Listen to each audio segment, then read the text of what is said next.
I sensed something was bothering Paula as soon as she crossed the threshold. That's what you get after almost 20 years of marriage. Is something wrong, Paula? I asked, as I watched her fiddling with the dinner preparations. No, nothing at all, she answered, perhaps too hastily. Another thing I'd learned during my time with Paula was that she couldn't be forced to open up about something unless she wanted to. Pestering her would be a waste of time at best, or lead to an argument at worst. I set the table and kept my mouth shut. I have to go back to work for a bit tomorrow night around 7, Bill, Paula informed me. I need to meet with some parents to discuss the lack of progress their children are making. No problem, I replied, remembering a conversation I'd had with Tim Brown earlier that day. Tim was the head technician at the middle school where Paula taught. He was in my body shop getting an estimate to repair a dent in his fender from an all-too-common interaction with a deer. He explained how ridiculous he thought it would be to evacuate the entire school tomorrow night while some special chem protection guys remove about 4 inches of asbestos insulation found on a heating pipe in the bus garage. The garage was nearly 100 yards from the school building, but the people in power didn't want any problems caused by the removal of the hazardous material. So the decision was made to evacuate the school, including the night watch staff. And now Paula tells me she has an appointment at the school for this evening. It didn't make any sense. Paula never lied about anything, especially something as trivial as this. And then it hit me. It might not be trivial at all. Where was she really going and why? Why did she feel the need to lie? I pondered this during dinner and much later. I finally made a decision and focused all my attention on spending the rest of the evening with my wife and our 2 teenage daughters. The next day, I invited my new employee, Steve Milko, into my office and explained what I wanted him to do. Just follow Paula and see where she goes and who she meets, Steve. She hasn't met you yet, so she has no reason to suspect you. I know it's not part of your job description, but it would be a favor to me, and I'll pay you overtime for the time you actually spend on this, I added. That settles it, boss. Steve grinned. I have no trouble recognizing your wife from this photo of her and your kids. I'll follow her and give you a full report tomorrow morning. I didn't like what I was doing, but I felt I had no choice. Paula was lying to me. I had to know why. In all the years I had spent with her, I had never once suspected her of telling an untruth. Now those years of trust had been shattered. Well, boss, I did a pretty good job last night, but you're not going to like what I found out, Steve began, sitting down in the chair in front of my desk. Your wife met some slippery guy at the Dewdrop Inn. They sat down at a table in the far corner. We bought a couple beers and sat at the one next to it. Who the hell is we, Steve? I demanded an answer. I assumed you understood that this was a sensitive matter and that I didn't want the whole town to know about it. Damn, boss, how long have you been married? I can't just up and walk out the door any time of day or night. I want to without telling my wife where I'm going or what I'm doing.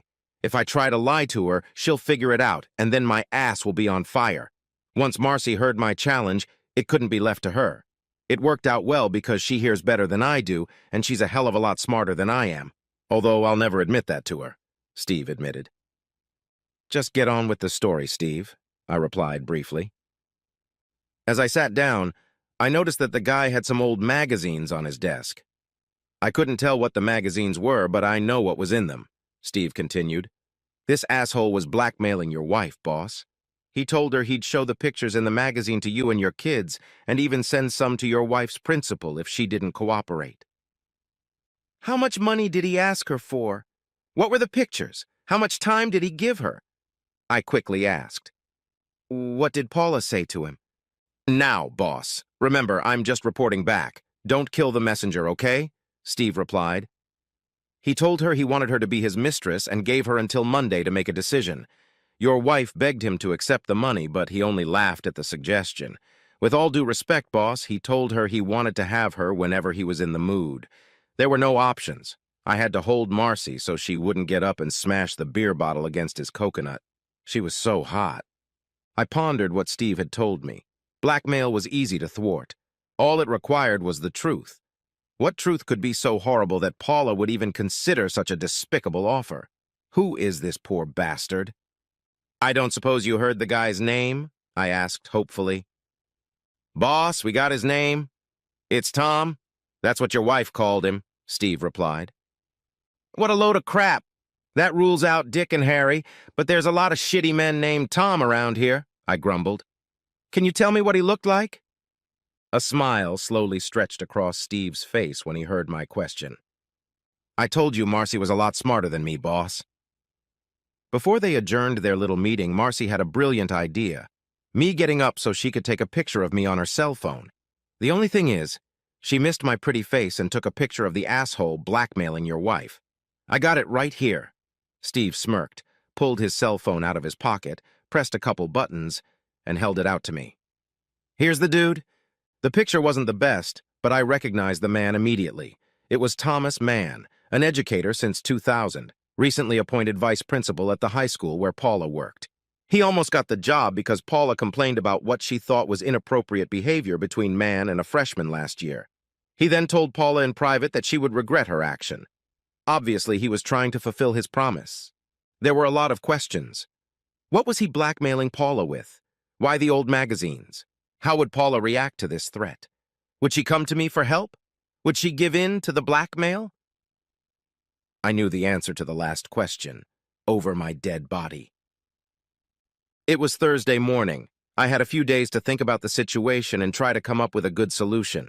If anything, I would visit the jerk on Monday and end his dreams of sleeping with my wife, or any other woman for that matter. It just seemed like a bad idea to me to risk getting arrested. Then whatever he uses to blackmail Paula would be made public. How do you stop a blackmailer?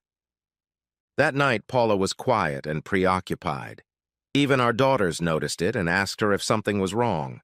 Paula gave some lame excuse about thinking of new ideas for a literature course she was taking. Somehow the girls reconciled. That night, lying in bed, Paula was all over me. She gave me everything a man could ask of his wife, and would have continued if I had been able. Then she laid her head on my shoulder, and pressing herself tightly against me, confessed her infinite love. What was happening made her fear that she might lose me. This I saw very clearly. The next day, as soon as I got home, there was a knock on the front door. My oldest daughter, Chris, opened it and called out to me. It turned out to be a courier with a package for me and another for my daughters, Lisa. By the time I signed for it, Chris had already opened the package and was going through the contents. They are old magazine pictures of naked women, and one of them is Mom, Chris shrieked. Let me see, Lisa insisted, snatching the pages out of her sister's hands. Wow, it's Mom, and she's showing everything. Look how young she is. She was beautiful, egged Chris, peering over her sister's shoulder. Daddy, when did Mom take these pictures? Why didn't she ever show them to us? Why did we get them in some kind of postal package? Your mother will be back soon. You have to ask her these questions. Now let's sit down and look at all this quietly and discuss what we think about it all, I suggested. 20 minutes later, Paula walked through the front door with a sigh. She seemed to have the weight of the world on her shoulders. Then she noticed the three of us sitting on the couch with pictures spread out on the coffee table. Oh no, was all she could squeeze out as the realization of what we were looking at came over her. Tears ran down her cheeks. Mom, come over here and look at these pictures we just got, Chris insisted. You never told us about this, and we're all very upset. I'm so sorry, Chris. Those awful pictures were a huge mistake I made years ago. You weren't supposed to see them, exclaimed a very upset Paula. Mom, you're so beautiful. We are upset that you never told us about them and never showed them to us. We want to make copies and hang them on the wall. I can't wait to show my girlfriends how hot my mom was, Chris exclaimed. Yes, Mom. Dad says you were even prettier in real life than you are in these pictures. Why didn't you tell us about them, Mom? You're so cool. Lisa giggled, running up to her mother and hugging her. Paula was clearly stunned for the second time in the last few minutes. Her tears stopped flowing as her daughters showered her with love and compliments. She turned her attention to me. Honey, you're still beautiful, I told her as I stood up and walked over to her. In fact, you look even sexier today than you did years ago, and that's saying a lot. I wrapped my arms around her and pulled her against me. She buried her face in my chest and sobbed a little. then looked up at me. "Don't you hate me, Bill?" Paula whispered. "Do you still love me?" "More than ever, sweetheart." I laughed and kissed her soundly. "Now that we're done with all this nonsense, Mom, come over here and tell us all about these pictures," Chris insisted. "We're dying to hear the story behind those pictures in the magazines. Were you a model or something?" "My father died when I was a freshman in high school. Remember I told you girls about that? I already told you that I made my own money for the first 3 years of college. My mother didn't have much money left over. Yes, I posed for the photographers who sent pictures to those magazines and those calendars that men like to look at. They weren't exactly respectable family magazines, but they weren't really bad either," Paula quickly added. "By posing and working weekends as a waitress, I largely paid for my college. At the end of my junior year, an uncle I never met died and left me over $10,000. I was able to stop posing. I finished as a waitress and graduated from college the following year," Paula concluded. "Why didn't you ever tell us about this?" "Why didn't you show us the pictures, Mom?" Chris asked. "You look amazing. I hope in a couple years I have a figure like yours." "I think it's obvious, Chris. I'm not proud of what I've done. I feel like I betrayed you kids and also your father, even though I didn't know him at the time and you two, of course, hadn't been born yet," Paula explained. "I was determined to get a degree and a decent job no matter what it took, so I jeopardized my future by being so determined. I lived in fear that your father would someday find out the truth and leave me. I wouldn't blame him if he did." "You don't seem to know much about Dad," Lisa laughed. "He couldn't tear himself away from those pictures and told us how incredible you were. He said we should be proud to have such a beautiful and smart mom." "He said that?" Paula marveled. "All these years I've been worried about him finding out, and it turns out it excites him." "Mommy!" both girls squealed in unison. "We're just little girls, Mom," Chris laughed. "Save that stuff for the bedroom, please." "Sorry, girls. Bill, will you help me unzip my dress?" Paula asked, taking my hand and heading for the bedroom. "Don't forget our dinner, lovebirds!" shouted Chris, clearly not fooled by the zipper excuse. The next day was Saturday. I called Steve's wife, Marcy, and asked if she would be willing to accompany me to a meeting with the school principal, Mrs. Gwen Wilder. When I explained exactly what I had in mind, she jumped at the opportunity. I then called Miss Wilder at home and made an appointment for the afternoon, explaining that it was extremely important. The three of us sat at the large desk in Wilder's office. I pulled out a package and placed it on the desk.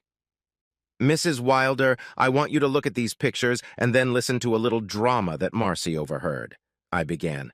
"When you print them out, you'll see that they're old magazine pictures of my wife, Paula, and you'll probably notice that she's posing nude.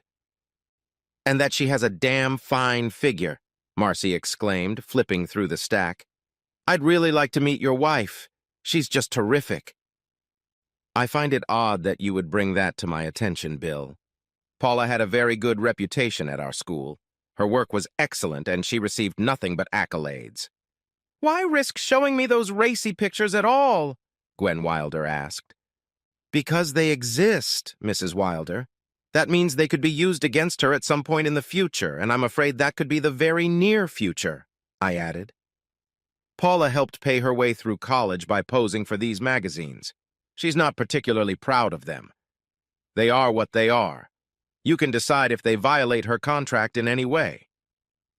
She wants to continue working at your school, but she will not apologize or beg to leave. Moreover, she won't be blackmailed by some cowardly jerk," I said firmly. "Marcy will now tell you what she overheard and is willing to testify under oath." It was Monday morning, and Paula was clearly agitated. "That asshole is expecting my answer today, Bill. I told you about the deadline. I don't understand why he sent the pictures to you and the girls before that deadline," Paula said thoughtfully. "Maybe he thinks that my fear of being fired will be enough to make me submit to his demands." "That's probably true, Paula," I agreed. "Still, he'd know that you'd ask me who sent those pictures and I'd tell you.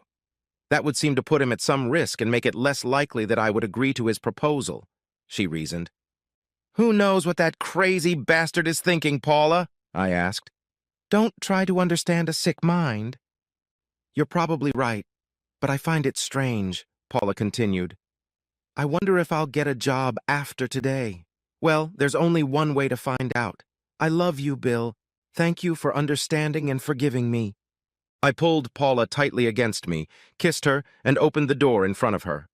Paula was working with several students on the script for the school play she put on each year. Class was over for the day, and the school was almost empty.